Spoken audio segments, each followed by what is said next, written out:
Captain on the bridge.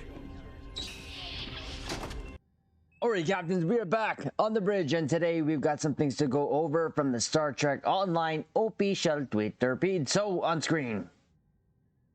Yes, so, captains, we got 3 things. So what we're going to do is read them from the Star Trek Online Twitter feed, drop the 2 ECs, and then, of course, give our conclusion. So, here we go. First one.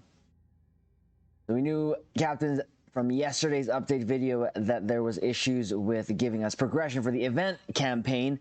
I made a mistake thinking it was actually progression for the campaign itself, the feast, but you still get that, but it was for the event campaign. I got corrected there. But here you go. Due to the issues with event campaign progress yesterday, the feast event will run an extra day on PC and will now run until December 7th. So no block there. Just that, again, I do like this. I will say, even though it was kind of sort of lackluster in terms of just the TFOs we get, this thumbnail, mwah, chef's kiss. I do actually like it. So there's that. Here you go. Star Trek Online will have maintenance on all platforms tomorrow, which is of course November 17 at 7 a.m. Estimated downtime is 2.5 hours on PC, 2 hours on console. And of course, you can find the patch notes here. We'll go over that. So check out all the exciting, I love how they say that, exciting changes. We've been through this before. So first go over the console one. So captains apply. That threw me off. I'm pretty sure that is missing an O. So let's read that like it has the O there. Captains who applied an elite bridge officer. Oh my goodness. Is this a joke? That's hilarious. If so, they're missing an O in this whole first thing here. Try it again. Captains who applied an elite bridge officer token can now apply box traits to their bridge officers. I'm sorry. I'm just reading this for the first time. That's hilarious. Updated unlock requirements for Jem'Hadar gunboats hangar pets. Captains now need one of the 3 types of Jem'Hadar ships listed: legendary Jem'Hadar Vanguard, a pilot attack ship, 2-hanger Jem'Hadar carrier, or the Jem'Hadar Vanguard dreadnought cruiser. Okay, sorry, this is throwing me off. That's good. That's good though. Hey, gotta keep guys on their toes, right? The Excalibur class variant for the cruiser family has been totally remastered. Its model has been rebuilt from the ground up to the new visual standard. Additionally, we have made the Sovereign refit material available for free on any ship that had access to it if you had purchased the Legendary Bundle. See the new Excalibur, ready your cruiser, visit the ship customization interface and apply the Excalibur template. The Vesper class cruiser has been totally remastered. Visit the ship tailor and apply the Vesper preset. So this is interesting because that didn't take long for that to apply to console. Usually it's like weeks, if not almost a month, for changes on PC to make it its way on console. But after this patch tomorrow, it's going to be on console, Captain. So there you go. Those who are looking forward to it, you don't have to wait that long. And yes, spelling, editing, just saying. PC resolved an issue that was preventing full completion of event campaign for, like I said, for progress, even though it's 5, right? Yeah, progress after purchasing the buyout. This will retroactively resolve for captains who had previously purchased the buyout. Resolved an issue that was preventing the Universal Kit Module V'ger probes from being reclaimable. So that is of note, captains, because we will go back to our Twitter feeds here. Because earlier, we'll go back to our notifications here. We tweeted out to Ambassador Kill because I was being tagged on Discord by All Things Trek. Shout out to you, sir. Saying that the Universal Kit module was not claimable on all characters, just the one you completed on.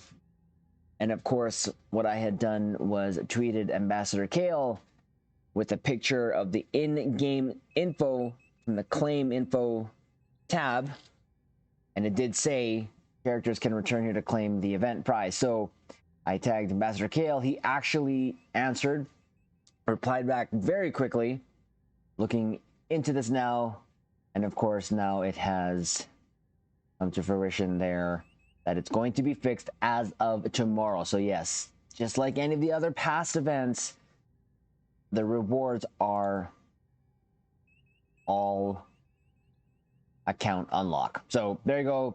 Shout out to All Things Trek for pointing that out. Shout out to Ambassador Kale for replying and getting back to that like right away. So huge thank you there. That is going to happen now. So next up here, looks like I put that out here. We finally get the blog for the Screaming Goose. I mean, we'll go over that now. Busting out of the screen of Star Trek Strange New Worlds and into Star Trek Online, the Praetor Warbird is now available in the Infinity Lockbox on PC.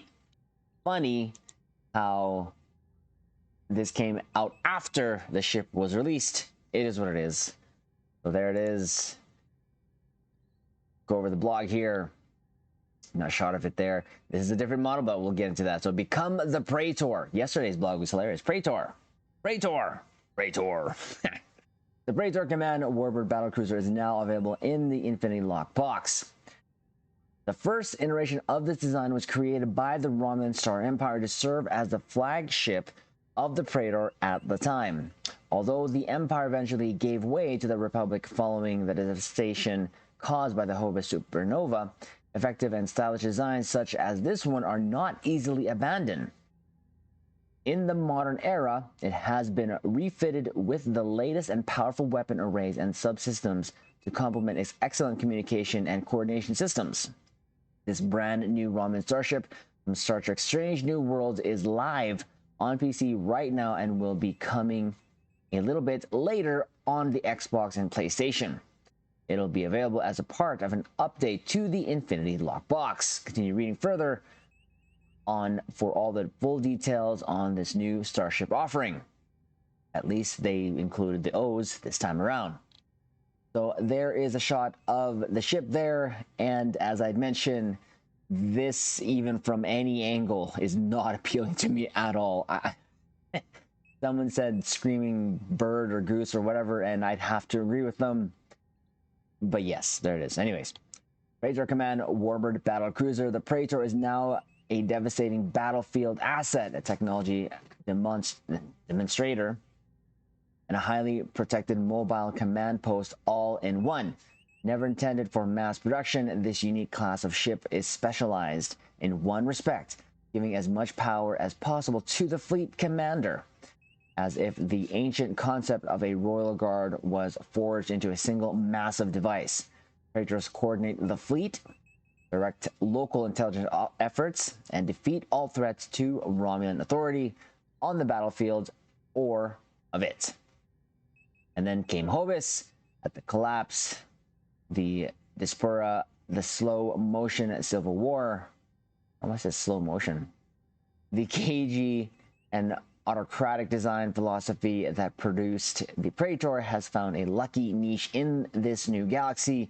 Even a single ship of this class can turn a desperate subsector of hidden Romulan refugees into a burgeoning hub of the Republic, fortified and self-sufficient. This ship comes with a Commander Engineering / Command Specialist Bridge Officer seat and a Lieutenant Universal Miracle Worker Specialist Bridge Officer seat. Again, thank you for the O's. So again, we've already done our quick sort of overview of this when it first was released, but we're gonna still go through it now. So again, of course, tier 6, faction any, must complete this tutorial. The hull mod is 1.425, shield mod 1.25. The weapon layout is 4 weapons 5, aft weapons 3, device slots 4. And stations are as follows: 1 Lieutenant Commander Tactical, 1 Commander Engineering / Command, 1 Ensign Science, 1 Lieutenant Commander Universal, 1 Lieutenant Universal / Miracle Worker. Consoles: 4 TAC, 4-inch, 3 Psi. The base turn rate is 7, so she's a little bit of a slow bird. Impulse mod is 0.15, inertia is 40. 10 weapon power plus 10 engine power. The console, universal spinal mount plasma torpedo.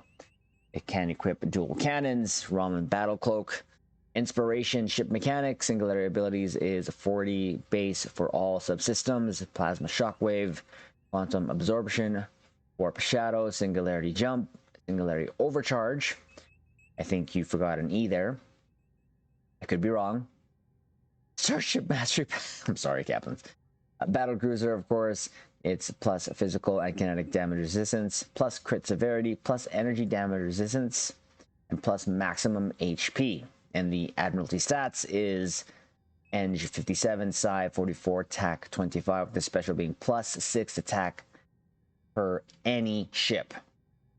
So there's shots of the spinal mount plasma torpedo, which I will admit, this in itself looks cool. Not gonna lie. I would love to have this console, but not at the expense of getting this ship, because yeah, that looks like a screaming goose right now who's about to puke a torpedo over to you. What? Now notice, captains, this is the one that we had here in the 10 forward stream shown to us, but in this picture right here, it looks like it has now also sort of weapon mounts on the bottom, but also different texturing here. So there's that. So activating this console charges and fires a truly formidable plasma torpedo, which homes in on the target and detonates a massive explosion. It deals tremendous area kinetic damage and renders the primary target's hull brittle, reducing its damage resistance rating considerably. The longer the weapon was allowed to charge, the more devastating the impact. Mastery is achieved before the first strike. This is true as much for raptors seeking prey as it is empire seeking growth. Through evolution, the universe cries out in curiosity and will to power. Soar above, observe, and achieve mastery. The Federation's search for the truth is simply a less honest, less pure search for mastery. A Klingon search for victory is simply less intelligent, less pure search for mastery. The Raptor and the Ramen Star Empire rise because we understand these things are the same. Cloak, observe, prepare. When the time to strike comes, it is mere formality. That's pretty cool, that lore there. I like it. This console also provides a passive boost to kinetic and plasma damage as well as hull capacity. This console may be equipped on any ship in any console slot. This console mod may be used on any starship in any console slot. Only one of these consoles may be equipped on a starship at a time. Could you imagine if you get 2 of these? That'd be hilarious. Starship trait, test them. While this trait is slotted, the damage buff granted by decloaking causes your damage to mark foes. Defeating a marked foe enables they are weak 1, 2, 3, or 4, depending on foe size. They are weak is a buff that improves self and allied ships' damage and hull capacity and lasts until map move. Only the largest applies. Interesting. And of course, now here we find out special costume Praetor beta. This is what we actually saw initially, based on original concepts for Star Trek Strange New Worlds, which, by the way, is becoming one of my favorite Star Trek series. The Praetor beta costume shows what the ship may have looked like before it received some changes for its final on-screen version. The costume is unlocked with the Praetor Command Warbird battle cruiser for free. Of course, it's Jonathan Herleish, systems designer, Star Trek Online. So it seems like Jonathan is replacing Mr. Bordicus when it comes to these blogs now. But it was stated on the stream that Bordicus still worked on this ship. And looks like we'll still be working on some future ships still. But there you go, captains. Again, I've mentioned this before.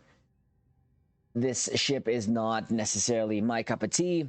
I do love the console. I would love to have that for my Romulan. But for me personally, not enough for me to get the ship and then get the console and then dock it. It just feels to me like a waste. Not that I haven't done that before. I have an example I can sort of put out there is the Deimos pilot destroyer for the emulating phaser lance. But for some reason, I just can't do this for this one. I can't, as much as I would love to have that console. But hey, it's going to be there, captains, or it's already here, especially on PC.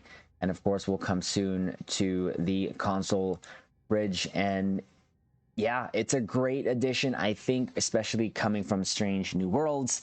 And like Ambassador Kale said, we're going to get at least some things from Strange New Worlds by the end of the year. This is the third item. I do count the sort of the Enterprise as the first one, the Farragut the second, and now this, and hopefully we may get something else. There's still a month and a half left in this year. But there we go, captains. Thought we would drop the ECs there. So like the video, comment below, let us know if you're going to be getting this ship, and of course subscribe here to the YouTube bridge, and we will leave it on this note. Live long and prosper.